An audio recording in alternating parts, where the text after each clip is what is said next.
రజకులను SC జాబితాలో చేర్చాలని కోరుతూ రజక సంఘ ఆధ్వర్యంలో నిర్మల్ జిల్లా కేంద్రంలోని కలెక్టరేట్ ఎదుట ఆందోళన చేపట్టారు. బీసీఏలో కొనసాగుతున్న రజకులను ఎస్సీ జాబితాలో చేర్చాలని జిల్లా ప్రధాన కార్యదర్శి సుంకిట పోషెట్టి డిమాండ్ చేశారు.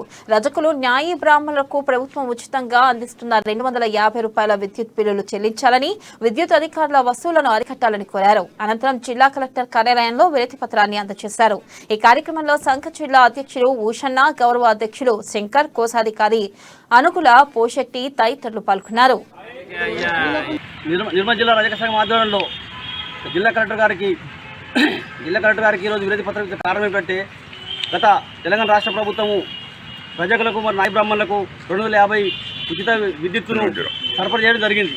కానీ ఈరోజు విద్యుత్ అధికారులు ఇస్త్రీ షాప్ వాళ్ళకు, ల్యాండ్ షాప్ వాళ్ళకు కానీ నాయ బ్రాహ్మణులకి అందరికీ ఏం చేస్తుంటే వేధింపులకు గురి చేసి మీరు బిల్లు కట్టాలా, లేకపోతే బాగుంటుంది కట్ చేస్తాం అదేదని నానా వేధింపులు చేస్తుంది. కాబట్టి దీనికి వ్యతిరేకంగా ఈరోజు మేము జిల్లా కలెక్టర్ గారికి వినతి పత్రం ఇవ్వడానికి వచ్చినాము.